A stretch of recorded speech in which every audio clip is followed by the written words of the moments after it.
रामजीलाल सुमन के लगातार विवादित बयानों की वजह से अखिलेश यादव के लिए मुसीबतें खड़ी हो गई हैं। लेकिन इन्हीं मुसीबतों के बीच अखिलेश यादव 2027 में वापसी का रास्ता तलाश रहे हैं। लेकिन क्या अखिलेश यादव के लिए यह इतना आसान होने वाला है? क्योंकि लगातार जैसे वो उनके सांसद हो या फिर उनके नेता, और खासतौर पर दलित अगर नेता है तो उसका समर्थन करते हुए अखिलेश यादव दिख रहे हैं। रामजीलाल सुमन ने लगातार पिछले 30 दिनों में 3 विवादित बयान दिए। पहला राणा सागा को लेकर विवादित बयान दिया, फिर मंदिरों को लेकर एक विवादित बयान दिया, और अभी आगरा में एक रेप पीड़िता से वो मिलने गए और उनसे जब वहां पर सवाल पूछा गया कि क्या वहां पर अखिलेश यादव आएंगे, क्योंकि दलित वर्ग की थे तो अखिलेश यादव की मांग हो रही थी कि अखिलेश यादव वहां पहुंचेंगे, तो उन्होंने कहा कि छोटे मोटे मामले हैं, इसमें राष्ट्रीय अध्यक्ष का कोई मतलब नहीं आने का। इस बयान के बाद वो निशाने पर आ गए। इंद्रजीत सरोज ने मंदिरों को लेकर बहुत एक बड़ा विवादित बयान दिया और सारे मामलों में अखिलेश यादव उनके साथ खड़े होते हुए नजर आए। क्यों? क्योंकि वो दलित वोटर्स को खुश करना चाहते हैं और जो उनका नैरेटिव है कि बीजेपी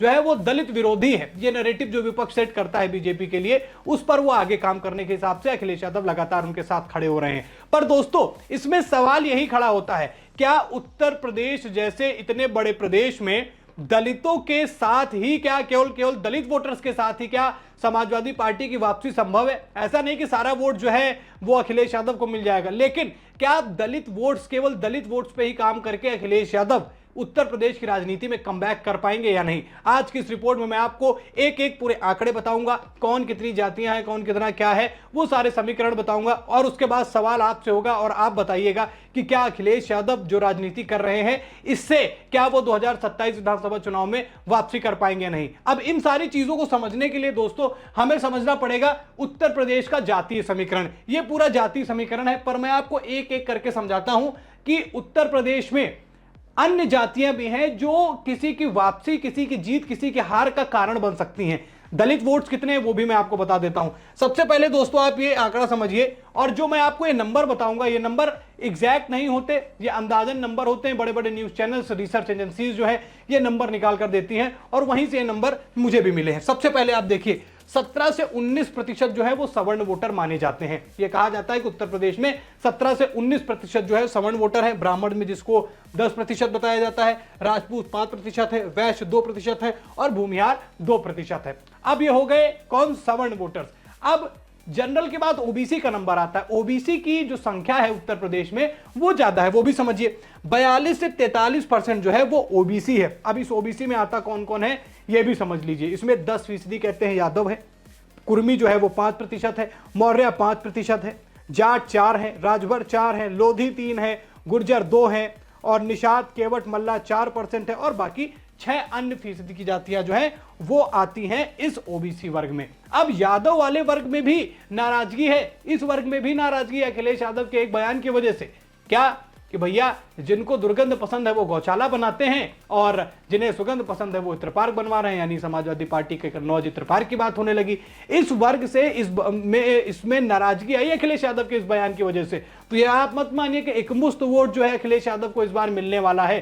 तो ये वोट एक बड़ी संख्या में वोट है। अगर मैं छोटा छोटा भी ले लूं, 17% आप इसको ऐड कर लीजिए, उसके बाद लगभग 42% आप इसको ऐड कर लीजिए, 7 2 9 और 4 1 5, ये बहुत बड़ा नंबर होता है। 59% वोट जो है इसमें जरूरी नहीं कि सारे के सारे बीजेपी को मिल जाए या सारे के सारे आपको समाजवादी पार्टी को मिल जाए, लेकिन इस वोट बैंक को नाराज करके अखिलेश यादव अगर सोचना है कि उत्तर प्रदेश में वापसी कर ली जाए तो दोस्तों ये बड़ा मुश्किल है। अब मैं आपको एक चीज और समझा देता हूं कि दलित वोट्स में भी, अब आप समझिए, दलित वोट्स में भी जातियां हैं कि कौन कितने क्या प्रतिशत है और उनका भी मामला सेट है।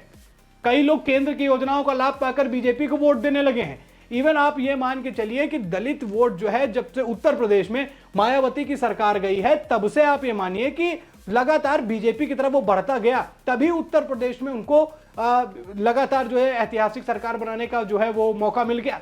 लेकिन 2024 लोकसभा चुनाव में ये थोड़ा मामला ऊपर नीचे नजर आया, एक उस नैरेटिव की वजह से जिस नैरेटिव में कहा गया कि बीजेपी संविधान में आरक्षण को खत्म कर देगी। इस बयान की वजह से थोड़ा सा मामला गड़बड़ हुआ, लेकिन अब लोगों में इस बात की जागरूकता हो गई है, लोगों को यह चीज पता चल गई है कि भैया ये मामला फेक था, ये झूठ था, वो डॉक्टरेट वीडियो था। अब समझिए, पहले आप दलितों का क्या पूरा मैथमेटिक्स कहता है उत्तर प्रदेश में।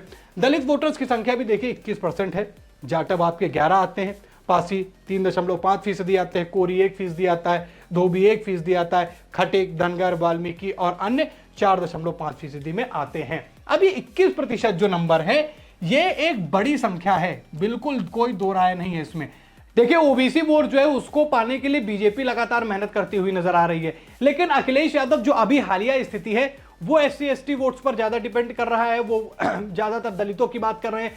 पर आप याद रखिए कि इन दलित नेताओं के गलत बयानों का समर्थन आपके लिए बड़ी मुश्किल हो जाएगा, क्योंकि मुश्किल यहां पर आपको समझिए, क्योंकि दलित वोटर्स ही उत्तर प्रदेश की राजनीति नहीं जिता सकते, मुस्लिम भी हैं, ये भी समझिए। ये मुस्लिमों का आंकड़ा है, ये अनुसूचित जातियां हैं, ये पिछड़ी जातियां हैं, ये विश्वकर्मा है, ये मल्ला, ये जाट, कुर्मी, पटेल, यादव, सवर्ण जातियां ये भी हैं। आप समझ के चलिए कि ये विवादित बयान इन जातियों पर भी प्रभाव डालेगा, ये जो मैंने सर्कल बनाया है इस पर भी प्रभाव डालेगा। और इसीलिए कह रहा हूं कि जो लगातार विवादित बयान, देखिए सबसे बड़ी चीज क्या होती है, आदमी सबसे पहले भारत का व्यक्ति क्या सोचता है कि देश की बात, देश के लिए अपमान वो नहीं सहन करता। राणा सांगा को लेकर भी विवादित बयान दे दिया रामजीलाल सुमन ने। फिर मंदिर सनातन, ओबीसी है तो हिंदू ही ना, वो तो कट नहीं जाएगा, और दलित भी हिंदू, ये मत भूलिए। दलितों को हिंदुओं से अलग करने वाले जो राजनीति चल रही है वो समझ में आती है, पर फिलहाल वो अलग की चीज है, अलग का विषय है। पर मंदिरों को लेकर विवादित बयान देना, फिर उसके बाद अभी रामजीलाल सुमन का बयान आता है महिलाओं को लेकर, कह रहे छोटा मामला, अरे रेप छोटा मामला है मालिक, आप ये समझिए ये छोटा मामला है जिसमें आप करेंगे अखिलेश यादव नहीं आएंगे, और वो भी दलित बेटी के साथ में। आप समझ के चलिए कि दलितों को लुभाने के लिए कैसे दलित नेता को आगे लाया जा रहा है, और वही दलित नेता कह रहा है छोटा मामला है रेप। मानसिकता कैसी है, सोच कैसी है, बड़ा ही अलग विषय है। लेकिन ये जातियां, ये नंबर्स कहीं ना कहीं अखिलेश यादव को इस पर भी नजर डालनी होगी अगर 2027 में वापसी करनी है। लेकिन अगर अभी का रुख देखें तो जो विवादित बयान है जिसके बलबूते अखिलेश यादव आगे बढ़ते हुए नजर आ रहे हैं, उसमें मैं आपको साफ कर देता हूं कि कहीं ना कहीं इन बयानों का प्रभाव अन्य जातियों पर पड़ेगा, ओबीसी वर्ग और सवर्ण इन पर पड़ेगा। और अगर इस पर एक बड़ा इंपैक्ट पड़ता है तो कहीं ना कहीं अखिलेश यादव के वोट बैंक पर बड़ा प्रेशर जो है वो पड़ने वाला है, यादवों के वोट्स में प्रभाव पड़ने वाला है अखिलेश यादव के उस बयान की वजह से। अब अखिलेश यादव इन सारी चीजों से हटकर एक काम और करते हुए नजर आ रहे हैं। इतने समय ठाकुरों पर बड़ा हमला बोल रहे हैं वो, और योगी आदित्यनाथ का बड़ा हितैषी साबित करना चाह रहे हैं कि देखिए ये अधिकारी है, ये यहाँ था, ये अधिकारी इतने नंबर वहां पर, इसमें पीडीए का कोई नहीं है, ये ठाकुर अधिकारी है, यहीं पे रहेगा। तो ऐसी तमाम चीजें वो करते हुए नजर आ रहे हैं। इससे तो ये तय हो गया है कि 5% क्षत्रिय वोट में से अब अखिलेश यादव को बहुत ही कम मात्रा में वोट मिलने वाले हैं। हालांकि ऐसा भी नहीं है कि समाजवादी पार्टी के साथ कभी ठाकुर रहे नहीं, क्षत्रिय रहे नहीं, रहे, पर अब जिस हिसाब से माहौल बन रहा है उसमें अखिलेश यादव उसी दिशा में चल रहे हैं कि वोट उनको क्षत्रियों का नहीं मिलता हुआ नजर आ रहा है। बात रही दलितों की, अब दलित वोट्स क्यों बीजेपी की तरफ बढ़ा, आप ये भी समझिए। नरेंद्र मोदी की कुछ ऐसी योजनाएं, बाबा भीमराव अंबेडकर का लगातार सम्मान, ये कहीं ना कहीं दलितों को दिखता हुआ नजर आया।